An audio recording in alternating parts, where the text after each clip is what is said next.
Spirit connection isn't something you need to learn. It's already happening in your life. Most people don't miss the spirit connection because they're not gifted or they're not good enough or they're not born with it. They miss it because they are not here, present.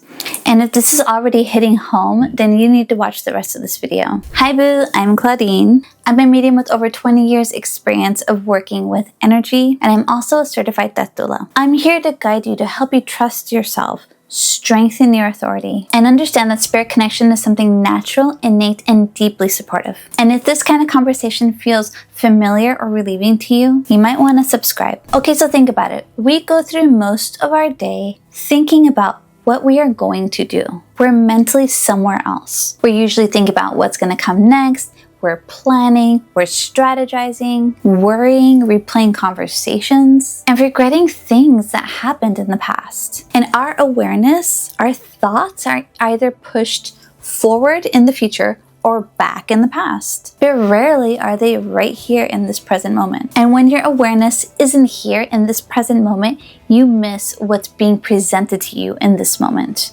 i.e. spirit connection. So for example, like me, if you're a parent, you're probably driving your kids to school, thinking about what you're going to make for breakfast, for lunch. You got to run some errands. You got to pick up the kids. You got to come back. You got to cook. Like all of these things, I am constantly planning and thinking like, what do I have to do?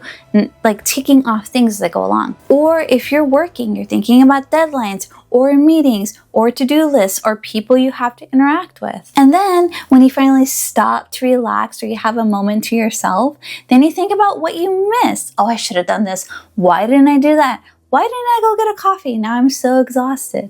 You know, all of these things, we're either pushing our thoughts forward because we're strategizing, or we're pushing them back because we're regretting or living in that FOMO. And your energy, it's constantly being pulled both ways. And the thing is that spirit, energy, it's always around us. We're never not with spirit. There are so many spirit beings around us all the time. We just aren't noticing them. They're always communicating with us, and they're always responding to us, and they're always sending us little signals and signs. But spirit communicates right here, right now, in this present moment.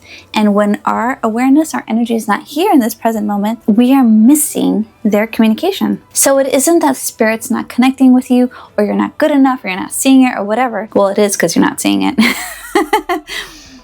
You're not seeing it because you're not in this moment. That's all. And when you think of it that way, it's so easy to just shift it back into like, okay, so I gotta be aware. I gotta be present, i.e. grounded, right? This is why my biggest advice isn't to learn how to connect. It's to practice being present. Practice being right here, right now. I don't like to use the word grounded a lot because it's been thrown around so much. And in the spiritual community, you gotta get grounded. You gotta ground yourself. And I'm guilty too. I'm so about the groundedness, like grounding, being in this present moment. And that's really what being grounded is being aware of this moment right here, right now. It's not necessarily taking off your shoes and going to walk in nature so you can ground your feet, or imagining that your whole body becomes a tree, or your toes turn into roots and you root into the ground. It's great. I love doing that kind of grounding meditation, don't get me wrong. But when you're busy and you're doing stuff, it's like the least thing. It's like, oh great, so now I have to ground myself. I got to do another thing. And it also gets kind of woo-woo, and it gets kind of silly.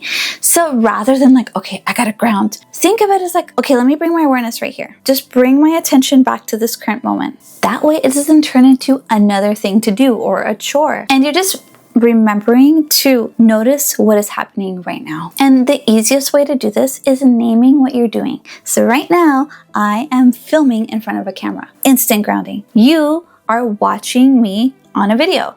Instant grounding. Maybe you're holding your phone.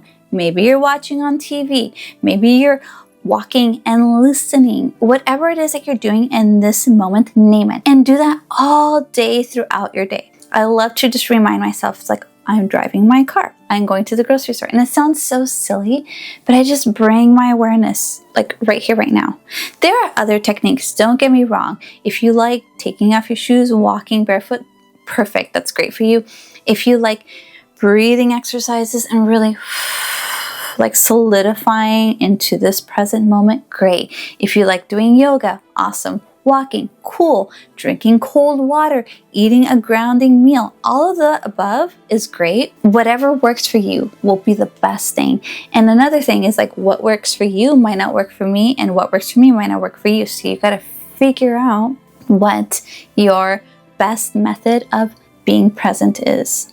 No ritual, no performance, just figuring yourself out.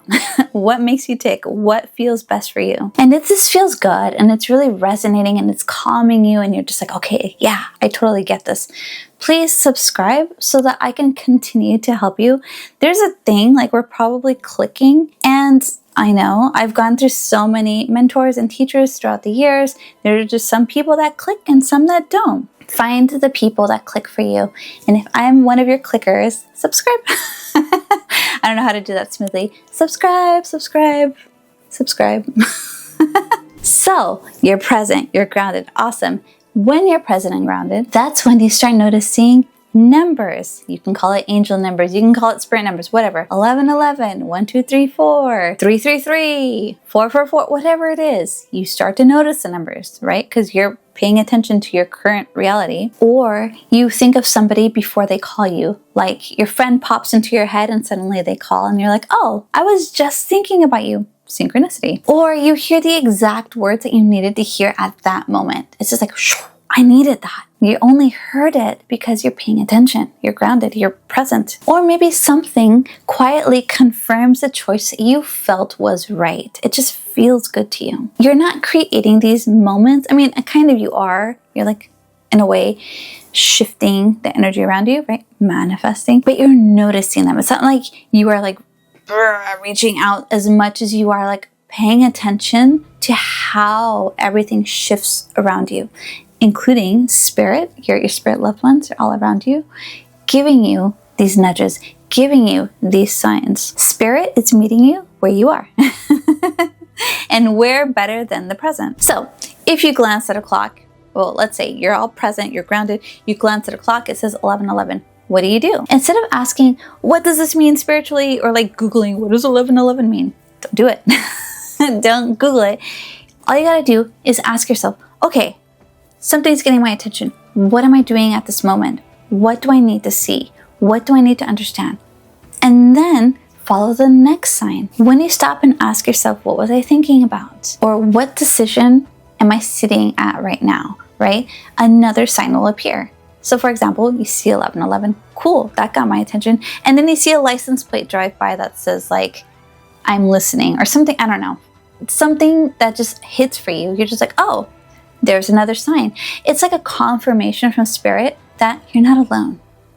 And you are supported and loved. And they're going to show you that. And it's going to keep popping up. Bam, bam, bam, bam, bam, bam, bam. It's going to be this whole synchronistic day. And you're going to feel so good because you keep getting these little spirit hits. And all because you followed that white rabbit. You grounded yourself, followed that white rabbit to the signs, to seeing the signs, to being present. And that's how spirit communicates, through timing, through relevance, through synchronicities, through spirit syncs. I like to call them spirit syncs. And when I say spirit, I don't mean just loved ones in the spirit world or on the other side. I mean guides, angels, helpers, ancestors, any supportive presence that is around you that is here to help you. And when you say, even quietly, even internally, I don't want to be alone. I'm tired of being alone. This is when you hear them the loudest. They get it. When you are vibrating this energy of like, I want connection, they will connect. They really will. And not just spirit, people will connect. But you got to be present to see the connections. And it's not going to be dramatic or loud. They're not going to be like literally talking to you or popping up in your physical vision. It's very subtle. We need to be sensitive, right? Subtle to all the subtle energies because they don't have a body. They can't be like, bam, loud in our face. They can't be loud in voice. They don't have a body anymore. They communicate differently, subtly. but they're always supportive. I like to explain it using the Spider-Man analogy. I know you know Spider-Man. Everyone knows Spider-Man. One of the best superheroes out there. He has his spidey sense, and his spidey sense will always be tingling. His little hairs on his arms will stand up, or like the hairs on the back of his neck, and in the comic, he'll always have this like, I felt that. My spidey sense is tingling. And our spidey sense, because we have physical bodies, because we're sensitive human beings, our spidey sense will tingle too. And when it tingles, that's when you notice what is around you, what is happening, what was I thinking about, what do I need to know, what is spirit wanting to tell me? That's when you'll hear it. Spider-Man's body knows before his mind does. His body will always react. And guess what? Our bodies will too. Our spidey sense will go off before our mind gets it. It's a tingle, it's a knowing, it's a sudden awareness. And it's one of the first ways that spirit shows up to communicate with you, through your body, or rather you're sensitive enough to perceive it. So I'm choosing the name Mediumship Journeys with Claudine because it really felt right. Like I was thinking, I love the Death Fairy, it's super cute, I love my ghosties. To me, spirit connection isn't just like an image or a character, or I don't know, it's not just like a gimmick, it's deeper than that. I love connecting to spirit, and I feel like my spirit loved ones have helped me so much in life, from the depth of depression and anxiety and pain to feeling amazing. So I really wanted to bring this out, and I love journeying. I love going through journeys during meditation, and when I work with spirit, it always feels like a journey to me, i.e. going through the rabbit hole, right? That's another journey. Going through the looking glass is another journey. All these Alice in Wonderland metaphors. But to me, mediumship feels like a journey. So I was all thinking, okay, I'm going to do this. I'm going to give up the Death Fairy, and I'm going to name it Mediumship Journeys with Claudine. But I was still kind of nervous. I'm like, okay, what if it sucks? What if people don't like it? Whatever, all the thoughts, right, were going through my head. And then I was sitting in class with my mentor, one of my mentors, Tony Stockwell, and he literally said, mediumship is a journey. And I was like, holy shit. Sorry. But seriously, I was like, oh my God, that is exactly what I want to name my channel, my energy. I want to be Mediumship Journeys with Claudine. And it clicked. That was spirit sync to me saying, yeah, this feels good for you. Do it. It wasn't dramatic or mystical. It was just a subtle word or phrase that my teacher had given me. And I was like, wow, there you go. Confirmation. And that's how spirit communicates. They are confirming, they're subtle, but they hit deep. And spirit connection doesn't interrupt your life. It's not going to be like, oh my God, do this, or like, don't go there. I mean, it can. In dire circumstances, yes, it can feel like it disrupts you, but for the most part, it's more like a gentle nudge or a suggestion. It's like, hey, go over here, try this. Maybe this makes sense. And because you're present, the words will really hit you deep, and they'll really mean something to you, while they might not mean anything to anyone else. Like all the other people in that class, mediumship's the journey, in one ear out the other. To me, it was like, that makes sense. That's exactly what I needed to hear. It weaves. Spirit communication is like a web. It weaves, and it just continues to weave and create this really beautiful story. And the more present you are, the easier it is to notice it. You don't need to open any doors, and you don't need to force anything. I had a friend come to me, they're like, I'm studying mediumship. What do I need to open? It's like, you don't need to open anything. Just be aware. Just listen. Just be present and curious. Present and curious. That's why Alice is like the perfect example. Her tagline, curiouser and curiouser as she goes through every adventure. She just like, well, what's next? What's next? What am I going to see now? It's a game. If you're wanting support with this, especially if your intention is to connect deeper with spirit and really understand what spirit communication is, or you want to connect with your loved ones, I got you. I offer one-to-one classes. The link is down below. I'd be so grateful to work with you and help you. It's a space where I can guide you personally and really help you trust all the things that are coming in and validate them for you, and or just listen to what you're going through and help you with all the experiences that I've gone through. I bet I had a few of those experiences as well. And if you'd rather start off gently, just kind of exploring, I have a free community called Spirit Connection Made Easy, because I really believe that connecting to spirit is easy and really healing. It's just a community where you can be among other people. There's message boards and you can talk and communicate with everyone in the group. Link is also down below. I'd love to see you there. So for now, let's do this. A few times a day, when you remember, pause and ask yourself, where am I right now? Bring your awareness here by telling yourself exactly what you're doing. And then as you're doing this, see if anything is catching your attention. Any numbers, any synchronicities, any whispers, any nudges, any intuitive hits. Pay attention, listen. Remember, sensitivity is not a weakness, it's your strength, so own it. Spirit is calling. Will you answer the call? Ding!